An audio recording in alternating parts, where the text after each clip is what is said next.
Bonjour à toutes et à tous, j'espère que vous allez bien. On est le dimanche 9 octobre 2022, il est 16h15 et on est là pour faire du code, un peu de code, ce qu'on fait régulièrement sur la chaîne, hein, on va pas se mentir. Et aujourd'hui, on va déjà voir le bon fichier. Ça, je vais pouvoir vous montrer. Aujourd'hui, on va travailler un petit peu sur la micro-ligue. Alors, la micro-ligue, pour celles et ceux qui me suivent pas régulièrement sur les réseaux sociaux ou qui passent pour la première fois sur ce stream, bienvenue. La micro-ligue, hop, on va faire une petite transition des familles. Hop là. Donc la micro-ligue, c'est une petite compétition. Alors, parce que le mot est pas un peu fort de dire que c'est une compétition, je sais pas. En tout cas, c'est un moment bien sympathique où on joue.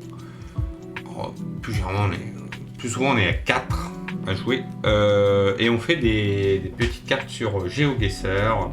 Que ce soit, alors c'est principalement de la France métropolitaine, mais on peut se permettre d'aller dans le monde entier ou dans l'Union européenne. Enfin, on s'est varié un petit peu les plaisirs.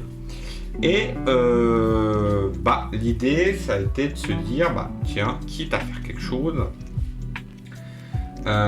autant faire un petit overlay sympathique. Donc là, c'est les maquettes que je fais sur Sigma. Donc la zone grise, n'importe quoi.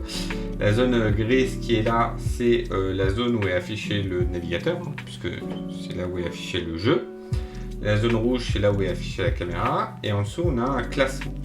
Aujourd'hui, ce classement, c'est un Google Doc qui fait un peu le taf, hein, mais qui oblige les joueurs à remplir le Google Doc à la main. L'idée, c'est de voir est-ce qu'on peut pas mettre deux petits trucs en place, histoire d'automatiser un peu tout ça. Mais avant, là on a l'heure, là on a le nombre de viewers et la barre de jeu, hein, puisque vous l'avez là actuellement là, sur mon habillage actuel, hein, puisque ça fait partie de mon habillage classique. Voilà, l'idée, hop, on décale un petit peu, voilà, on va le mettre comme ça. L'idée en fait c'est de réutiliser ce qu'il y a, mais de le décorer un petit peu. En haut on a la fenêtre de chat vocal. Donc alors vous voyez que moi quand je dessine sur Figma, c'est pas forcément le truc final, mais il y a aussi un peu de recherche. Et typiquement là, parce que j'aime pas trop ce gros bloc de carré, j'ai un petit peu arrondi. Je fais en sorte que quand les gens parlent, ça s'affiche de façon un peu arrondie. Voilà, histoire de varier un petit peu les plaisirs. Qu'est-ce qu'on a? Donc là, on a le logo de l'émission. On a Micro-Ligue GeoGuessr septembre 2022, manche 1 en 3. Voilà, donc ça, c'était la première idée. Après, je suis parti sur un petit truc ici. C'est en fait, le truc, c'est que je trouve que c'est pas très parlant de base l'overlay. Donc l'idée, c'est de mettre des petites cartes, comme ça on voit les joueurs. Alors il y a 4 fois mon avatar parce qu'en fait quand je fais des maquettes, moi ce que je veux voir c'est le positionnement des éléments et pas forcément d'avoir un truc très réel. Ouais, je me dis aussi que avoir une petite phrase qui explique, donc là par exemple c'est une petite phrase au début du jeu, là ce sera en cours de jeu où on aura le classement de la manche. On explique où est la manche. L'idée étant, je me dis que si quelqu'un arrive sur le stream, l'idée c'est qu'il puisse avoir des informations en arrivant. Voilà. Sauf que, avant de travailler sur l'overlay, en fait, il faut qu'on fasse des petites choses dans le back-end. Dans le back-end, en fait, il nous faut une petite base de données. Pourquoi ? Parce que l'idée... Alors, on peut zoomer un petit peu. Hop. Ah, c'est marrant, ça ça se réaligne correctement. L'idée c'est quoi? L'idée c'est de faire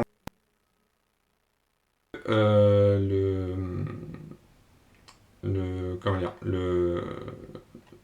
que en fait sur le côté ici, on ait les informations qui s'actualisent et qui se met à jour. Surtout qu'en plus cette année pour cette saison, le jeu est découpé en plusieurs manches. Et il y a à la fois un classement par session, hein, pour la session en cours, pour la micro-ligue en cours, donc qui dure en fait le temps de l'après-midi. Là par exemple si je vais sur celui de septembre, hop, voilà, donc là en fait il y a un petit classement avec des médailles et tout. Donc je me dis que ça peut être bien d'afficher ce classement là sur l'overlay. Mais également, parmi toutes les parties qu'ils ont jouées, il y a 2 parties en particulier qui vont compter pour la saison. Donc il y a un mécanisme de points, je ne vais pas rentrer dans les détails parce que c'est pas très utile à savoir. Mais l'idée c'est d'avoir un petit mécanisme sur l'ensemble de la saison, histoire de déterminer un ou une vainqueur sur toute la saison. Sauf que, autant on peut imaginer que pour avoir les informations de session, bon, on peut récupérer les informations sur le moment, voilà, ça peut se tenir. Autant pour avoir les informations sur la saison, je pense qu'il va nous falloir une petite base de données. Donc alors, j'ai commencé à réfléchir à qu'est-ce que pourrait ressembler la base de données. Donc, moi ce que je vois pour l'instant, et donc là c'est vraiment un premier jet quoi. C'est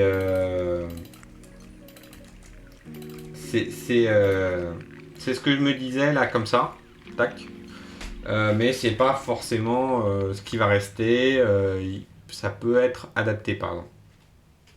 Là, il n'y aura pas de souci. Donc en gros on a une table participants. Les succès, pour l'instant on n'a pas besoin, donc hop, on va aller. Une table session qui va représenter la session en cours, avec un classement pour la session, donc qui correspond en fait au tableau qui est là. Donc en gros, on aurait par exemple Eliana qui serait un participant, la session ce serait septembre 2022. Et le classement session, on aurait session de septembre 2022, Eliana, premier, avec 7 parties jouées, 4 médailles d'or, 2 médailles d'argent, 1 médaille de bronze, un total de 7 médailles. Voilà. À voir après comment on l'affiche sur l'overlay, hein. Ça c'est pas incompatible. Je baille beaucoup. Je baille beaucoup. Pour la saison, on aurait donc un classement sur la saison qui va lier les joueurs avec le classement de la saison. Et il nous faut une table partie saison. Pourquoi? Parce qu'en fait, le classement de la saison se détermine par rapport aux 12 meilleures parties jouées par le joueur sur l'ensemble de la saison. Donc en fait, on a besoin de toutes les retenir. Enfin, du moins de retenir les 12 meilleurs. Donc, quitte à retenir les 12 meilleurs, autant toutes les retenir. Et commencer comme ça. Donc pour la base de données, honnêtement je sais pas trop sur quoi partir.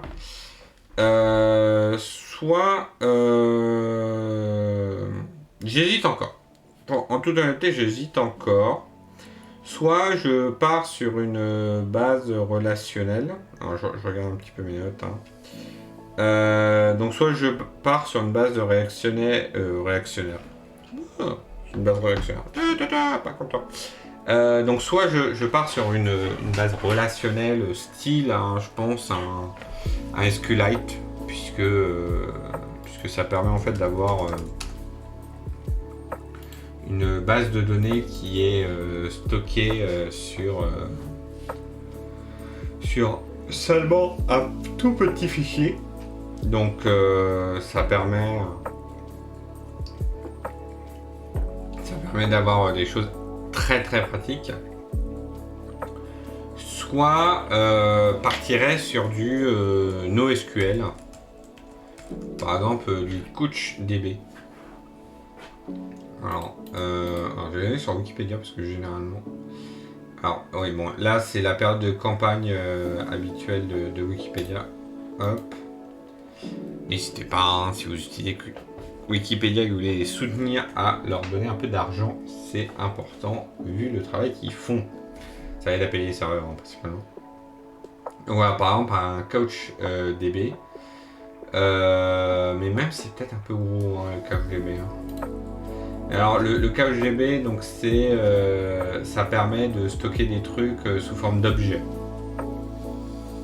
Alors et en fait on pourrait stocker, mais je sais pas. Voilà. Et donc du coup initialement, donc là les tables, là c'est vraiment pensé pour du SQL, parce que j'ai juste l'habitude de les utiliser comme ça. Alors que là, voilà, on aurait du JSON et puis on stockerait des données. Hein. Donc d'ailleurs, il y a du CouchDB là parce que c'est du NoSQL, mais il y en a peut-être des vachement plus simples, genre SimpleDB. Non, SimpleDB, c'est sur Amazon. Non, mais je sais pas. Après, bon, ça m'a l'air quand même des gros trucs, quoi. Alors que voilà, le SQLite, a quand même l'avantage d'être embarqué.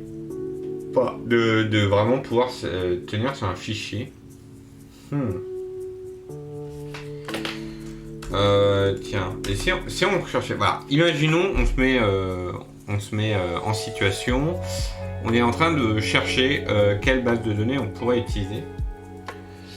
Et on se dit, tiens...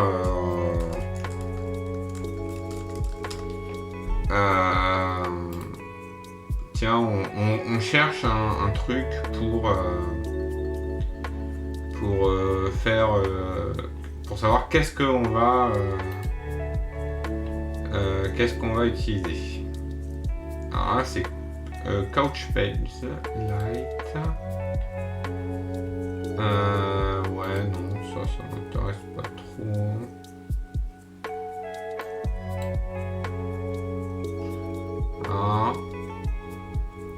Alors celui Runny, ce qui est généralement bon signe pour savoir qu'il ne faut plus utiliser. Surtout que en plus Fiche Platomoto. Ah oui, c'est d'accord, c'est carrément fait sa pub. Quoi, le détruit de nuit?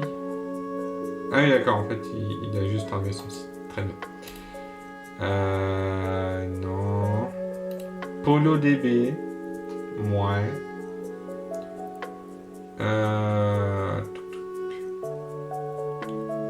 Ok, ouais. Après, bon. Rust, très bien. Alors, vous savez quoi? Je pense qu'on va partir sur un bon vieux SQLite. Après, c'est vrai que ça peut être l'occasion de faire.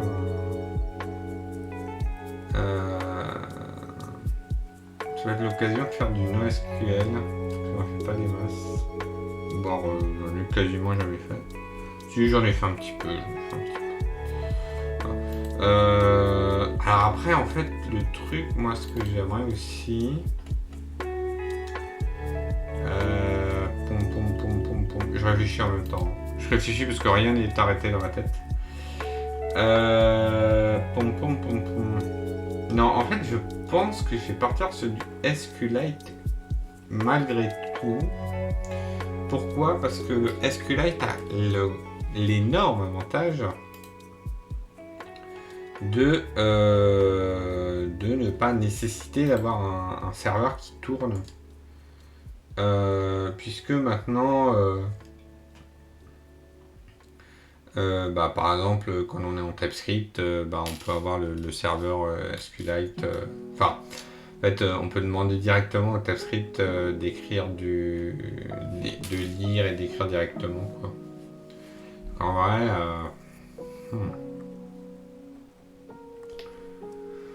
en vrai, je pense qu'on va faire ça. On va faire ça. Alors, du SQLite pour TypeScript. Hop. Maintenant qu'on s'est mis d'accord qu'on va utiliser du SQLite, on va regarder qu'est-ce qu'on peut utiliser comme package NPM. Alors, il y a le package qui s'appelle SQLite, alors qui a été publié il y a 3 mois, mais qui a... On va regarder les versions. Non, voilà, la dernière, pardon, qui a été publiée il y a 7 ans, et qui s'est mis à être de plus en plus utilisé d'ailleurs. Et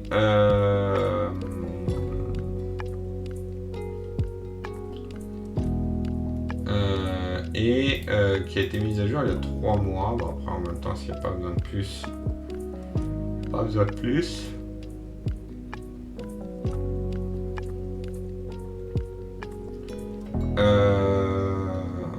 Ah, et on peut faire du SQLite 4. Écoutez, je pense qu'on va, on va débuter comme ça.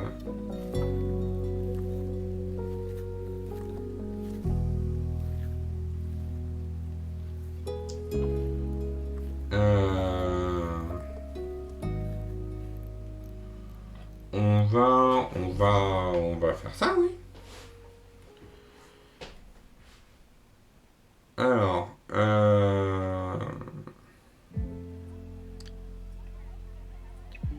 ok, alors en plus, ouais, on va partir sur la V4.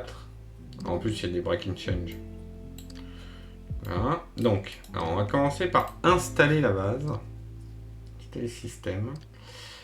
Mais avant ça, ce que je vais faire quand même, tac, je vais, parce qu'en fait, j'ai l'overlay qui tourne derrière, et je vais éviter de modifier un overlay qui est actuellement en train de tourner. Je pense que ça peut être bien. Donc, je vais juste dupliquer le dossier, je vais le mettre sur un autre port, le port 4000 par exemple. Et on va le faire tourner comme ça sur le côté. Je pense qu'on va faire ça. Du coup, hop, il est en train de copier. Alors j'ai pour les graphiques. Et en fait, ce qui prend du temps, c'est qu'il y a le... En fait, comme j'ai copié le dossier et que dans le dossier, il y a le node module. C'est ça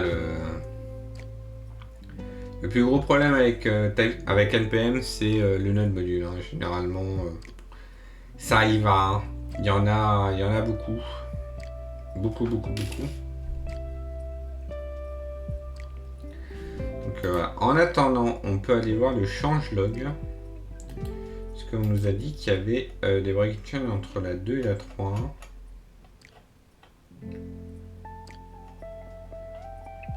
Ok, alors. Hop.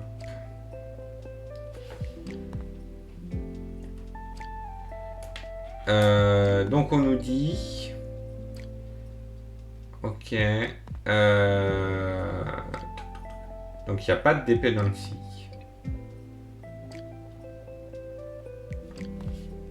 Tout a été réécrit en TypeScript. Hop, hop. Le fichier s'est copié. Hop. Je vais préparer une fenêtre de VS Codium qui va avoir là. Il est où? Il est là. Hop. Et on va juste...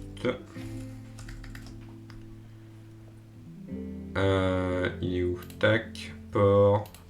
Toi, tu vas être sur le port 4000.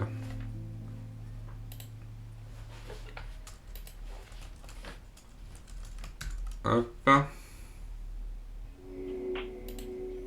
D'ailleurs, c'est un peu... Ah, c'est rigolo ça.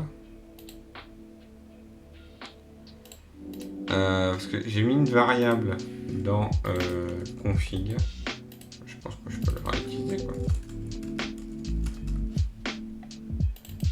Ça c'est utilisé où? Ah oui mais ça c'est plus du tout utilisé en fait. On va revoir. Voilà. Tac, tac. Hop, voilà. Donc là, on a notre petit projet, hein, qui est le projet de l'overlay. Et on va regarder pour installer pour installer SQLite pour TypeScript.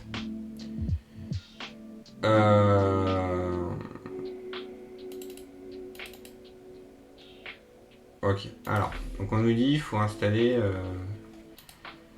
Donc il faut d'abord installer SQLite 3. Ok, donc là on va avoir un terminal.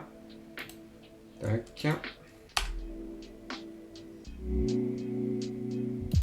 Voilà. On a dit ensuite, il faut installer SQLite.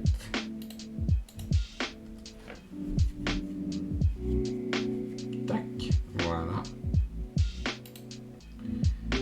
Ensuite, alors, usage. Comment on ouvre la base de données? Donc, on nous dit que cette API là, on peut peut-être zoomer un petit peu, histoire que ça paraisse bien. Donc, ce module utilise la même API que le SQLite 3, excepté que tout retourne des promesses et il n'y a pas de callback. Ça, c'est un bon point. On pourra faire du code il y a moins de 20 ans.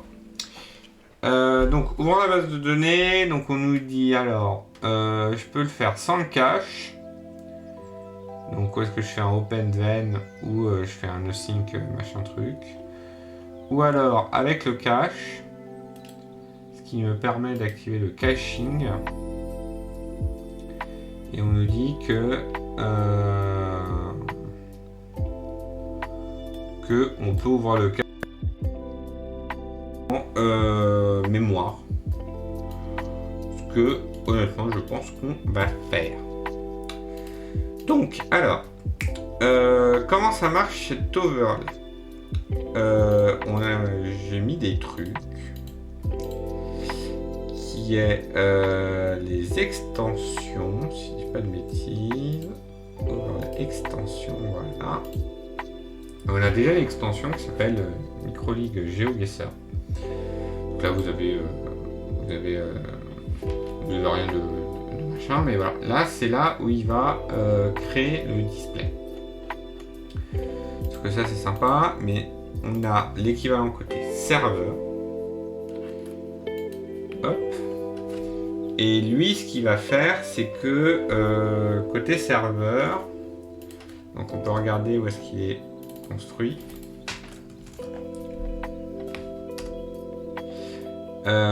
Tac, tac, tac, tac, tac. Il est où? Ah, donc là on a l'extension manager. En fait, j'ai mis en place un système d'extension dans l'overlay qui permet si un jour je veux rajouter d'autres modules un peu externes, j'ai juste à rajouter une extension.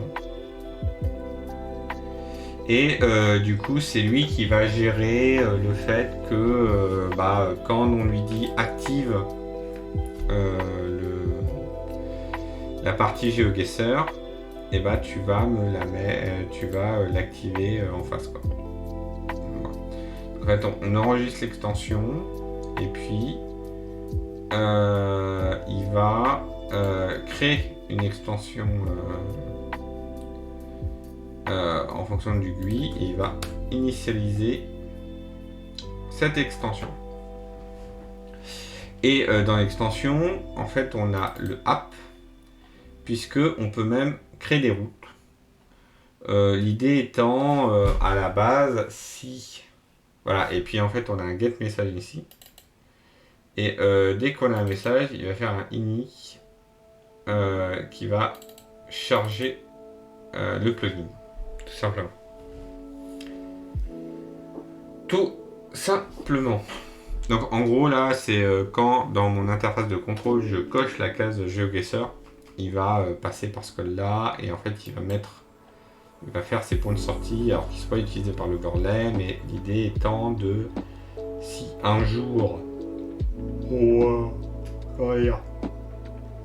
si si un jour, ouais, je baille vraiment beaucoup. Si un jour quelqu'un, un participant, veut streamer sa partie, il a un droit. Et qui veut lui aussi faire un petit overlay de son côté, il a ce qu'il faut en fait, tout simplement. Voilà. Donc, nous ce qu'on veut, c'est que là, le send party info, il va lancer le chargement du plugin. Et alors, il faut juste que je reprenne comment est construit l'extension manager. Donc, on va aller au niveau du serveur. Donc, en fait, le serveur, il va charger l'extension manager qui est ici. Le donner à personne, mais c'est pas grave. Donc, il va appeler ça, qui va charger le tableau d'extension, qui va créer un micro machin là.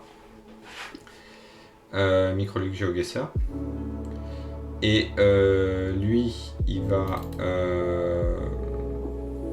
enregistrer des trucs. Et quand on fait un ini, là ça y va. Là ça va y aller. Et lui, il va tout gérer. Voilà, dès qu'on a un message, on fait l'ini. Donc en fait, le message, c'est juste dans l'interface de contrôle. J'ai une case à cocher GeoGuessr qui active l'extension. Et du coup, lui, il va faire send info party. Send info party qui va ne pas avoir de données.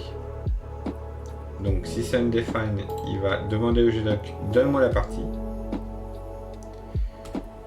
Et le GDoc va charger les trucs. Voilà, il va charger les informations GeoGuessr. Et il va les charger. En fait, il va le charger. Il se donne 10 secondes. Non, toutes les 10 secondes, en fait, il va dire. Mais c'est ça. En fait, toutes les 10 secondes, il va récupérer dans le Google Doc. Et là, en fait, il va regarder, il va faire des calculs, faire à boire et à manger, quoi.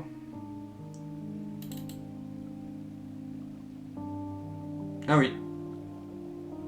En fait, si c'est nul, il dit pas. Bon, bref. Voilà. Et puis, il va faire tout ça. Et en fait, nous, ce qu'on va faire, c'est qu'on va faire on va créer un dossier. On va faire micro-ligne. Hop. Dans ce dossier, on va mettre un database manager.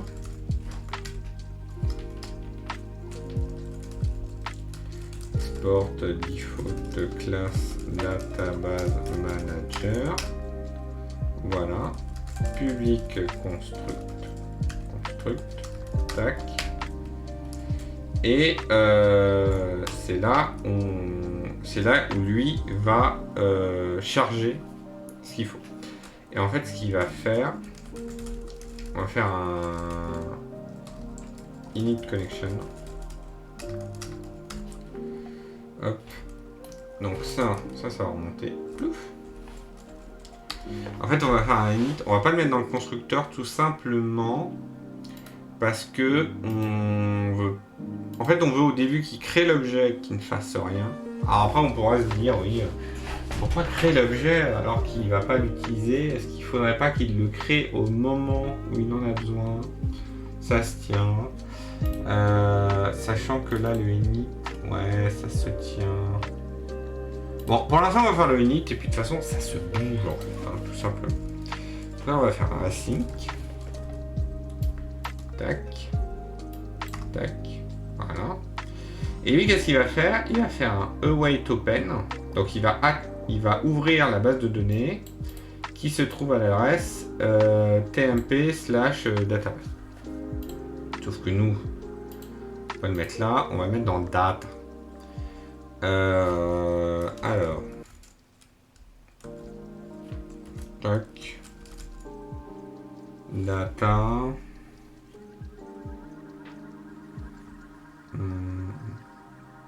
Ouais, c'est ça. Hein.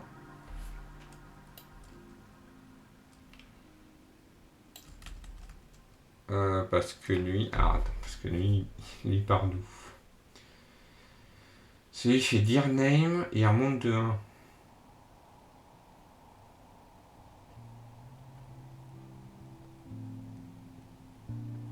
D'ailleurs, FS là il sert à rien. Hop. Tac. Du coup on va faire pareil. Hop. Putain. Et là on va mettre. Hop. Database. Micro ligue. En fait, directement on l'appelle micro ligue, en tout cas faire .db. Tac. Voilà. Et ça nous renvoie un database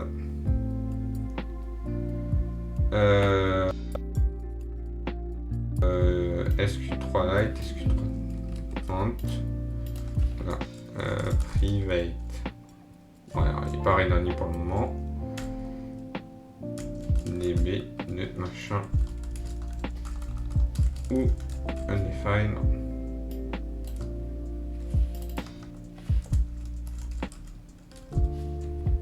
Hop, puis underscore parce qu'il est privé. Hop. Et pas un générique, très bien. C'était pas le bon.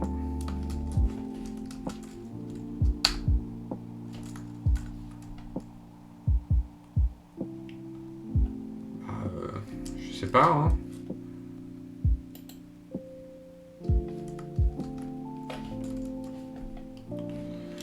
Attends, toi tu me dis que ça renvoie un promise de database.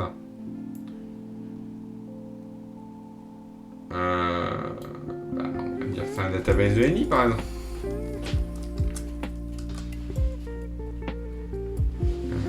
Parce que le problème c'est que là si je t'importe database d'ici ça marchera pas. Si je l'importe de ici, c'est bon, ça marche. Sauf que là, hop, faire un truc plus précis.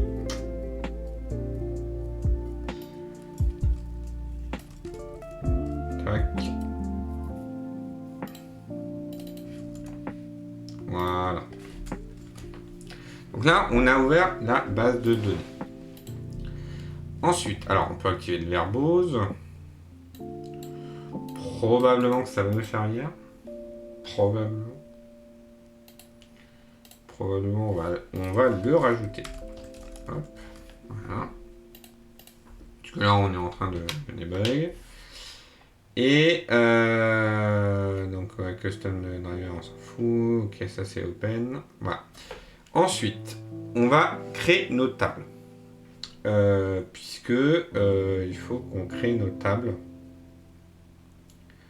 Tout simplement.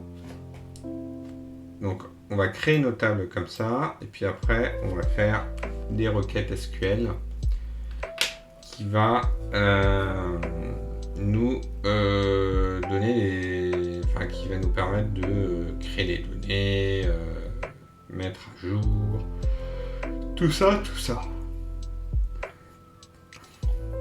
Alors, on peut migrate puisque SQLite permet d'avoir des migrations. Je suis pas sûr qu'on va l'utiliser, mais voilà. Donc on a notre verbose et puis donc là on va créer notre table.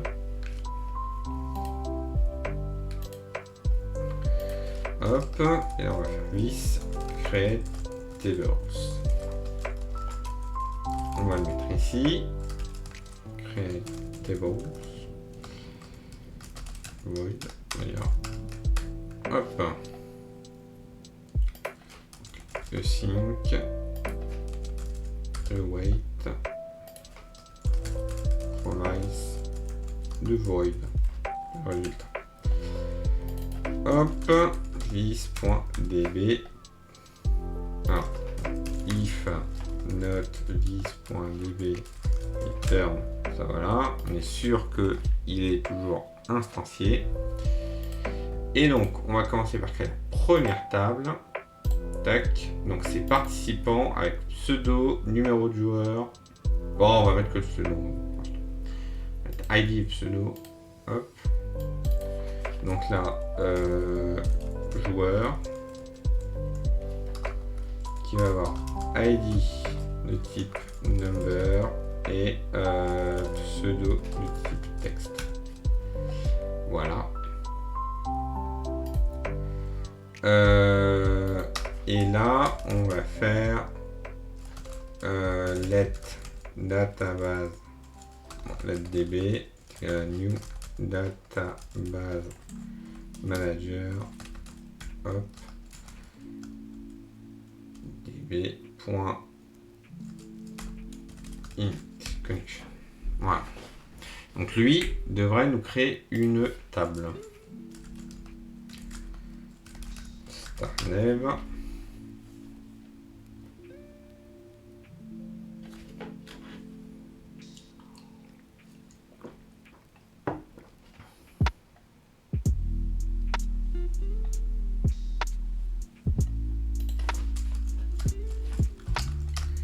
Ouais, il faut vraiment que je parle de start dev. Hein.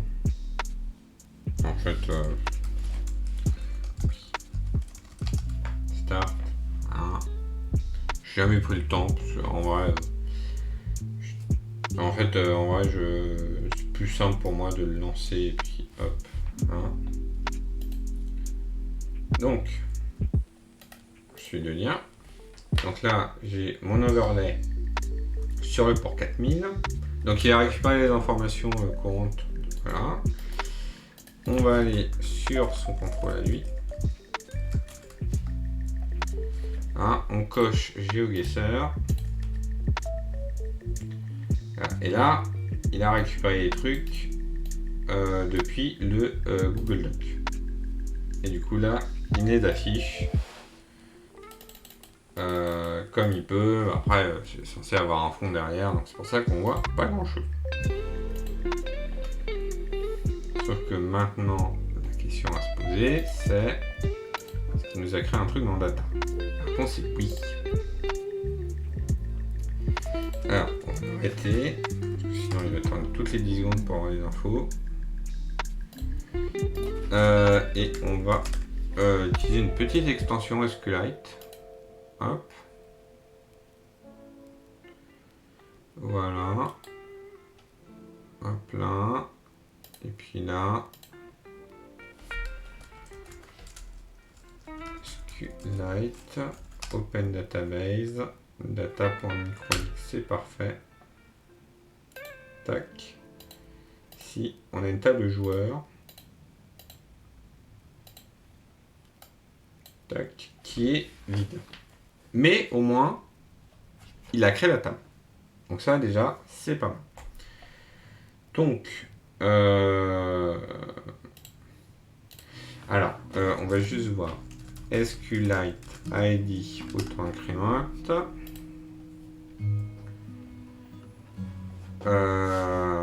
Oui, c'est ça. C'est en fait, il faut, c'est raw ID.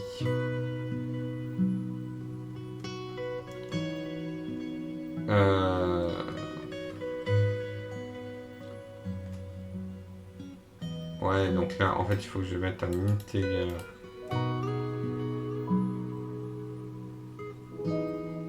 Private. Ah, sinon, je vais peut-être utiliser le raw ID. Raw ID, il fait le café. Ça va me suffire large. En fait, j'ai pas besoin d'ID. Donc là, j'ai mon pseudo.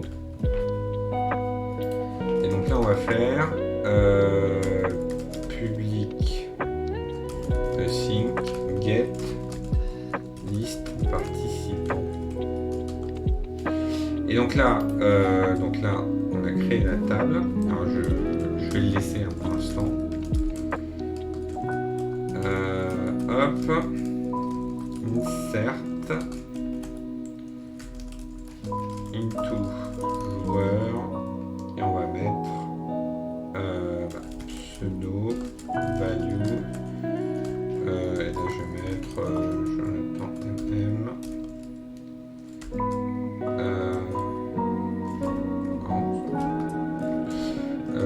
Eliana. Hop. Voilà. Là, je mets des personnes. Ouais. Puis là, on va faire let joueur égal away de vis.tb.all. Oui, juste copier.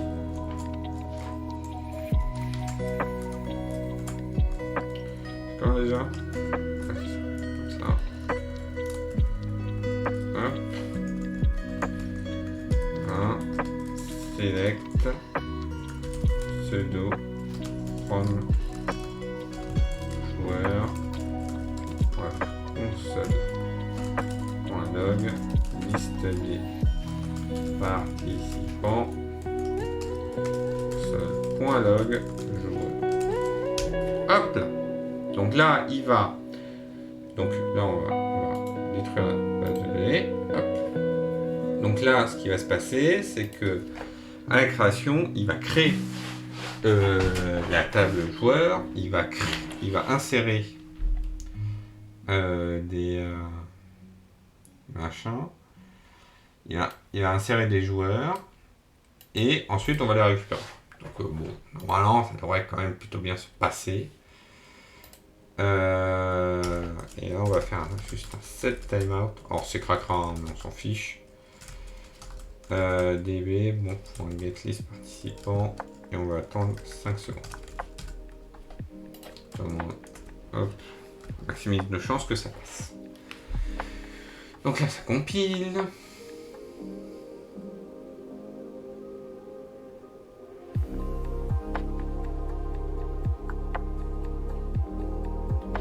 Tac.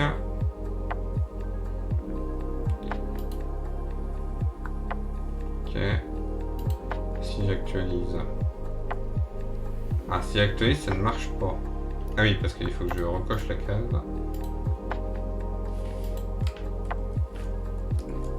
Hop. Voilà. Donc, et là. Puis je fais reopen database. Hop, hop. Là, j'ai le joueur.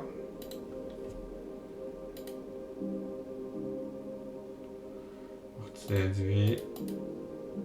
Select étoile from joueur. Il me dit pas que je l'ai. Si, joueur. Bah, normalement, il devrait y avoir des joueurs.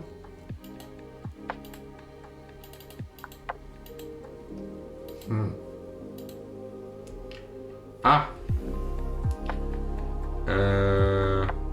Ah oui, non, c'est ça. Ok. Depuis quand ça me fait ça? Un problème d'apostrophe. Intéressant. Parce que j'ai passé une mise à jour de Windows 11 l'autre jour et j'ai dû réinstaller mon clavier. Ça serait lié. Ouais. Ouais, hop. Parce que là j'ai apostrophe machin.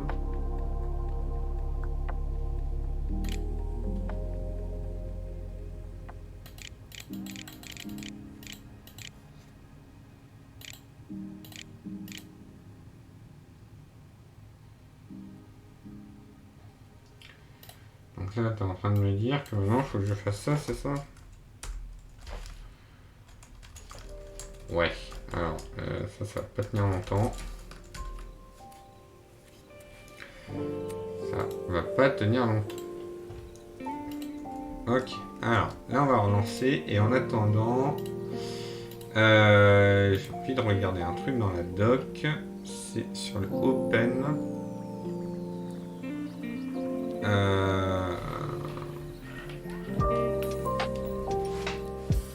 Ok, donc là il va le créer au cas où il n'existe pas, ce qui est le cas.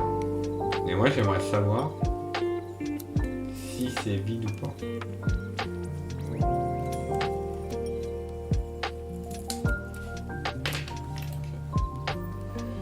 peux regarder doc, database, ok.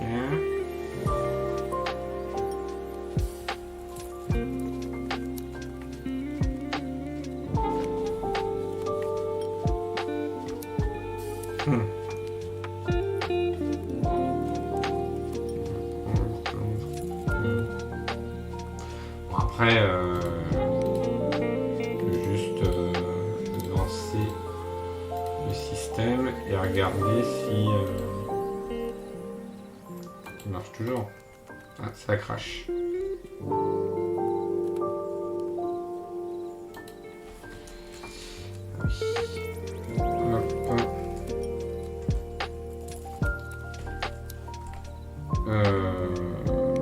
On peut le faire comme ça. Après, on va...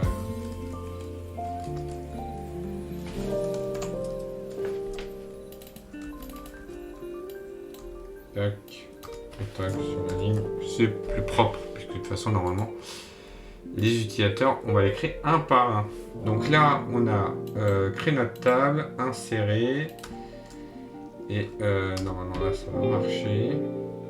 Alors, je vais quand même faire aussi un autre truc là. Puisque je suis sur un serveur de test, je vais juste lui dire ah, t'es rigolo avec de gérer mes callbacks, mais en fait, non. Puisque par défaut, en fait, ce que fait mon overlay par défaut, c'est qu'il va appeler. Il va... je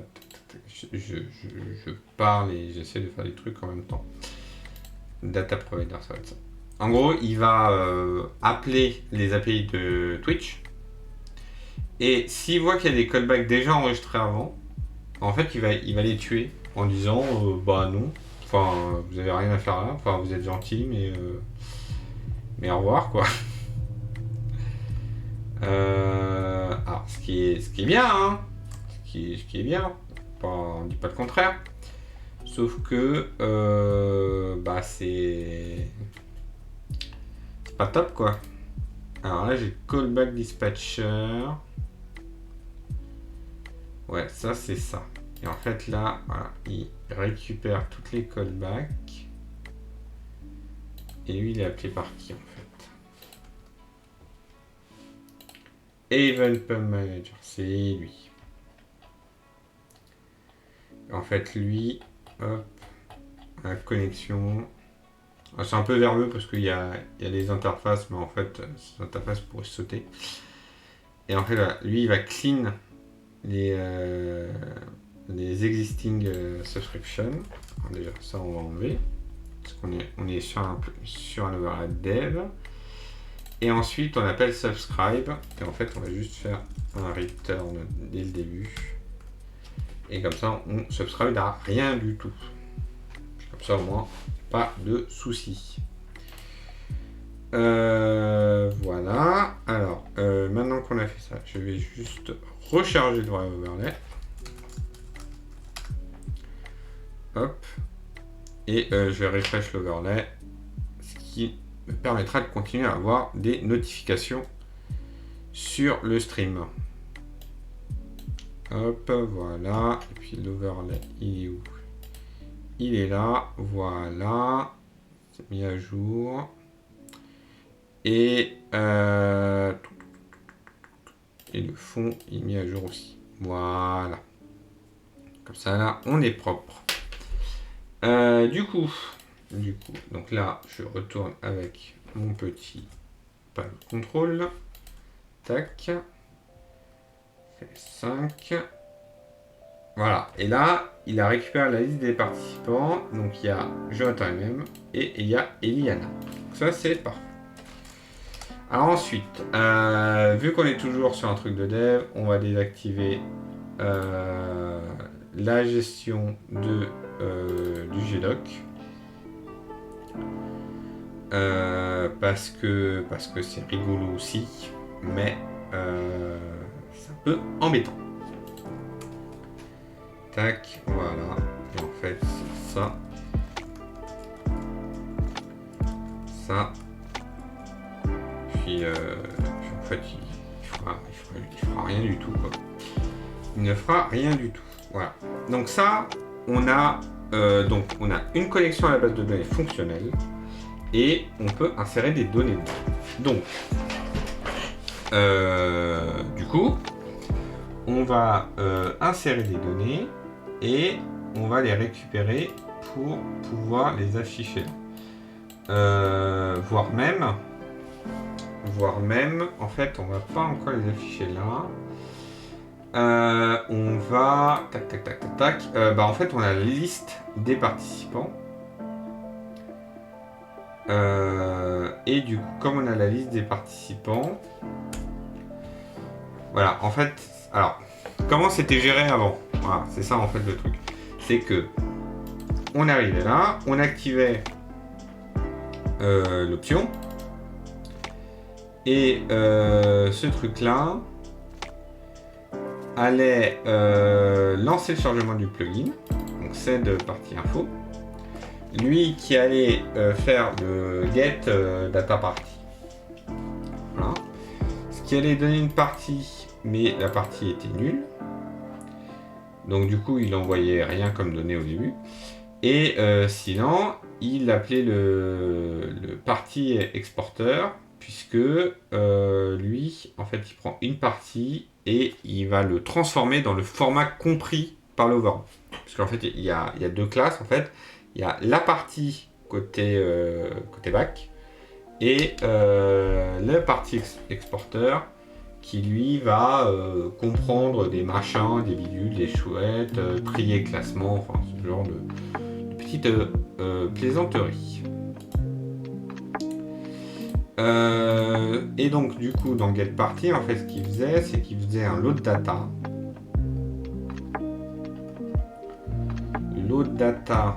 qui faisait voilà, load data remplissait le vis.party en attendant que le load info se terminait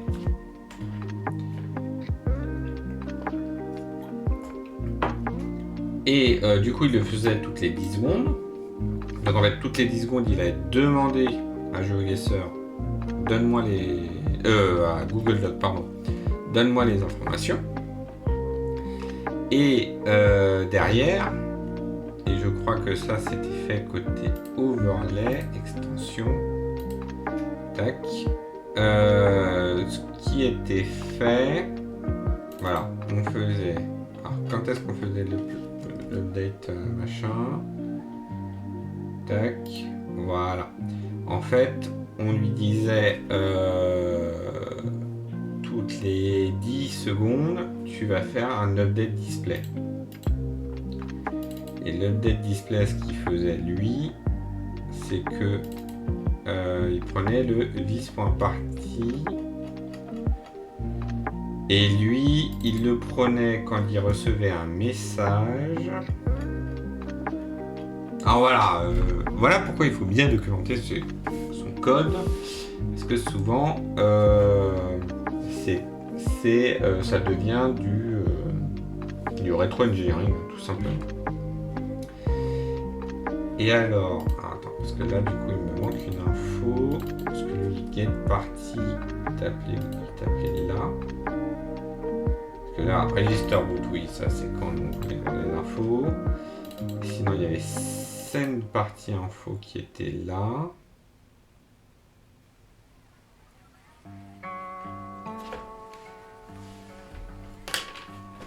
Extension GeoGuessr data. Alors qui a envoyé ça? Peut-être ça qui me manque.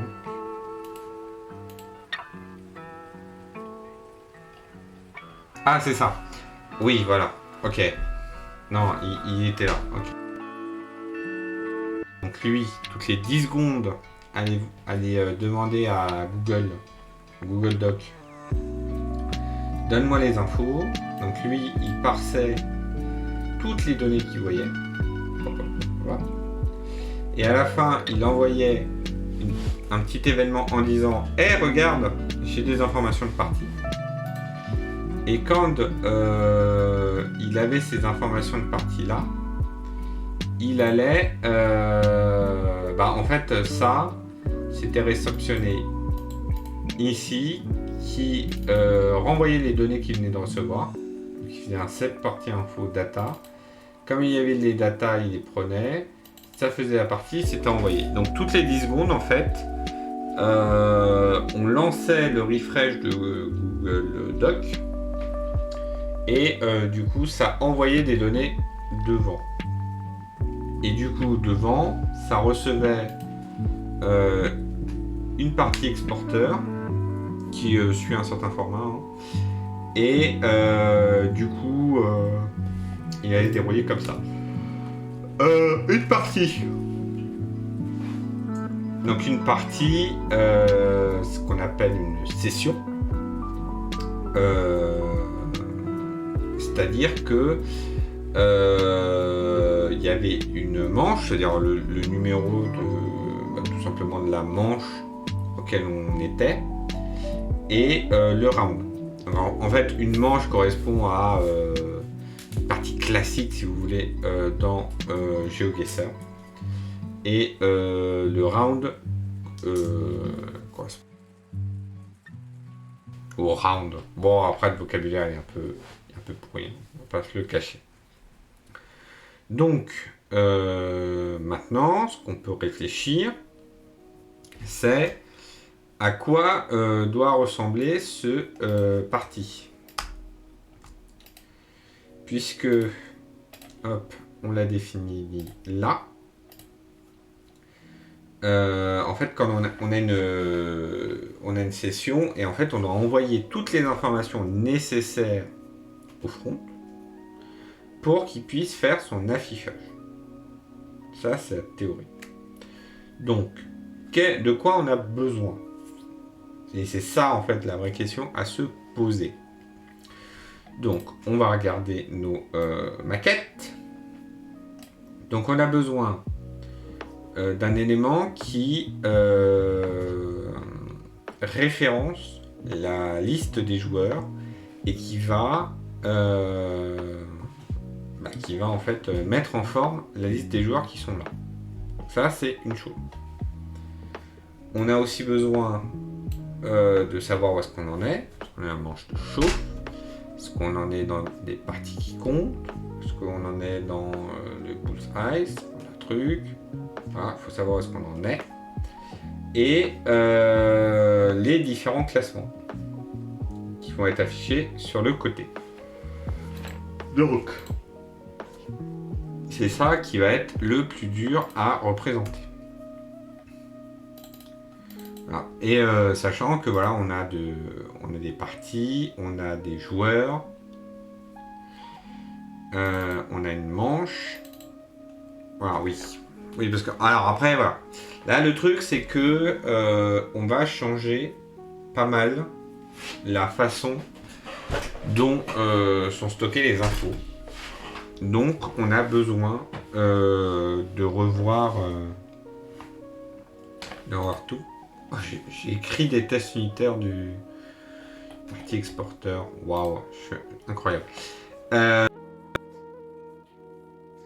De revoir notre structure de base de données. Hop. Donc on va en recréer une là, DTO. Donc DTO, Data Transfer Object. Hein. Ça va être les entités, ça peut être... normalement, je devrais l'appeler Entity, mais bon, par abus de langage, par habitude, j'ai pris l'habitude d'appeler ça DTO, mais normalement les DTO, ça va être plus les choses qu'on utilise pour faire la communication, soit avec une API, soit pour voir les entités qu'on va exposer à une API, soit avec une base de données, ce genre de choses. Donc, on va avoir une session. Donc, export default class session. La session, c'est quoi? Donc là, c'est la session auquel on est actuellement en train de jouer. Dans la session, il nous faut le mois, donc le nom de la session. Public read only nom, qui va être strict. Voilà. Il nous faut savoir où on en est. Du coup, ça va être public read only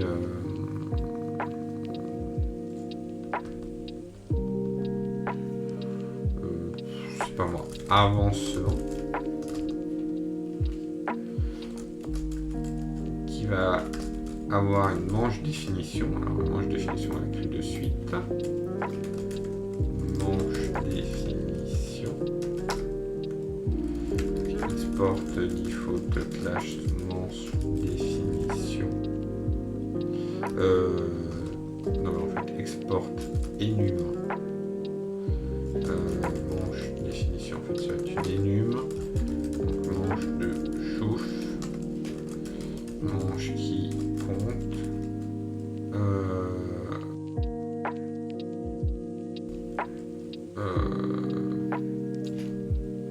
Coop de la pause.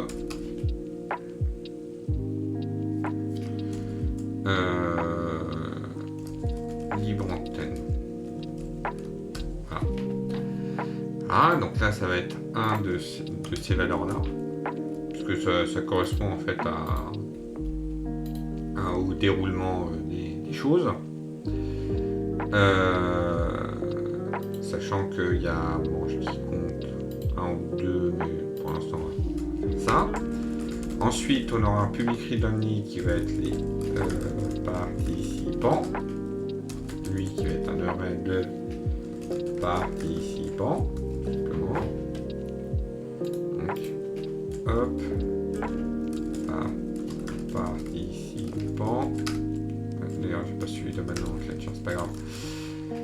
Export default class participant. Donc public read only non. Hop, ayant que ça pour l'instant. Hop, on va nommer ça pour qu'il est hop comme ça.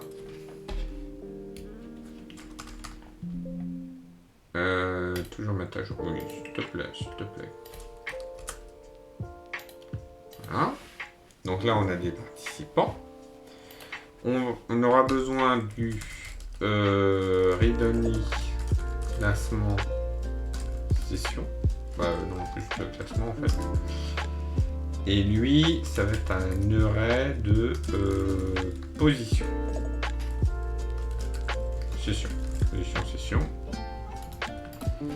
Et lui, donc position session TS. Lui, hop, export default class position session. Donc public read only participant qui va être un participant. Public read only position, ou rang, c'est mieux, qui va être un number. Public read only partie jouer. Donc là c'est vraiment, je recopie ce qui est dans l'interface classique de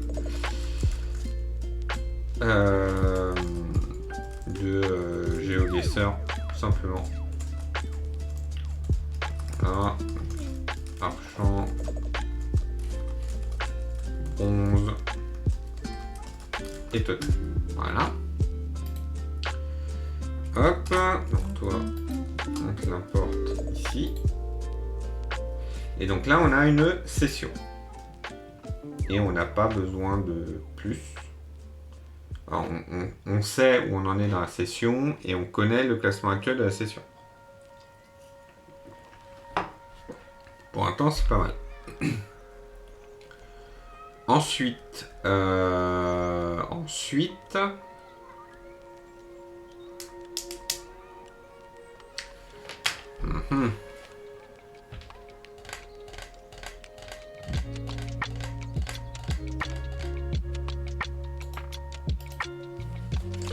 ensuite, il va nous falloir... Parce que là on gère donc tout ce qui est session. Il va nous falloir quelque chose pour gérer la saison. Voilà, donc export default class saison. Alors dans la saison, il y a des participants sur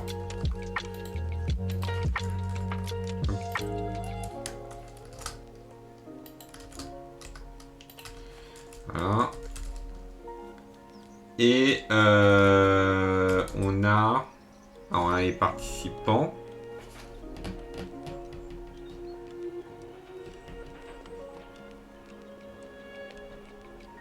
Bah, en vrai, on a un classement, quoi. Classement qui va être un arrêt de position saison.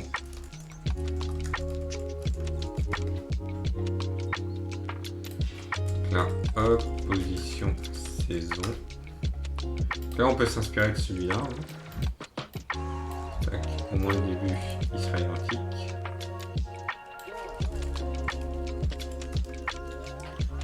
Voilà, donc il y a un participant, il y a un rang, il y a public, prise d'amis, total. Ça va être son nombre de points total pour l'instant. Et c'est tout, je pense.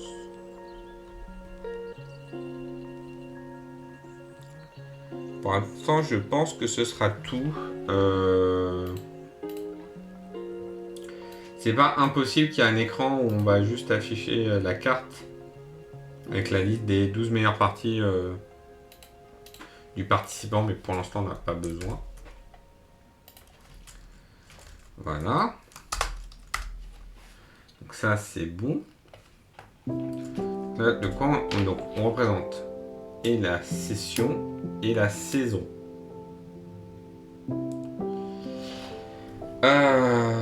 Ok. Ah, il y a encore un peu de boulot. Je réfléchis en même temps. Parce que donc là, on a nos entités. Maintenant, on va avoir plusieurs choses à faire. Qui sont d'un côté,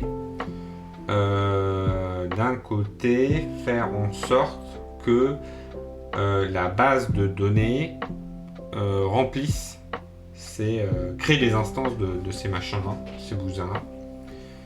Et comme ça, ce qu'on aura, c'est que en fait ici, plutôt que de faire j'ajoute un joueur, machin truc, en fait, on va avoir un micro-lead gestionnaire, je sais pas trop, qui va tout simplement créer, quand il crée un participant, en fait, il va appeler le database manager et il va insérer les records dans la table joueur. Alors ça s'appelle joueur, mais vu que ça s'appellera participant histoire d'avoir la même sémantique partout. Et quand on chargera la partie, il faut qu'il crée une session à la volée pour dire là c'est la session de tel mois. Et on crée la session à la volée, on charge la structure. Et comme ça, dans notre application, on va juste gérer que cette structure-là. Voilà. Nous, on aura des entités classiques. Et après, ce sera au niveau de la base de données qui va se débrouiller à charger les données d'un côté et à les sauvegarder au besoin. Tout simplement. Voilà. Je pense qu'on est déjà pas mal.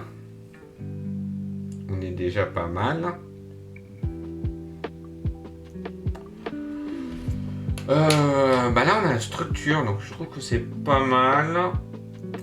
Après j'avoue je suis pas très en forme là. J'ai pas trop envie de me lancer directement dans coder un truc là.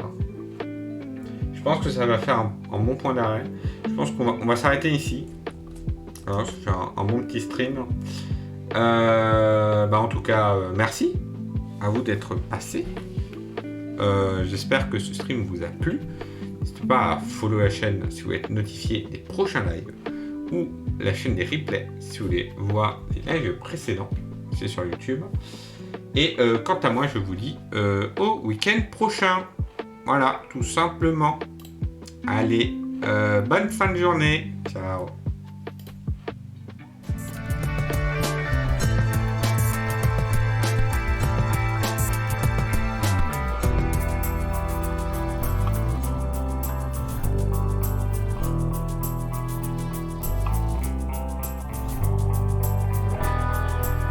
time I met you, I wanted to stay with you. I want to be your lovers, baby. I want to be yours. I want to be part of your dream.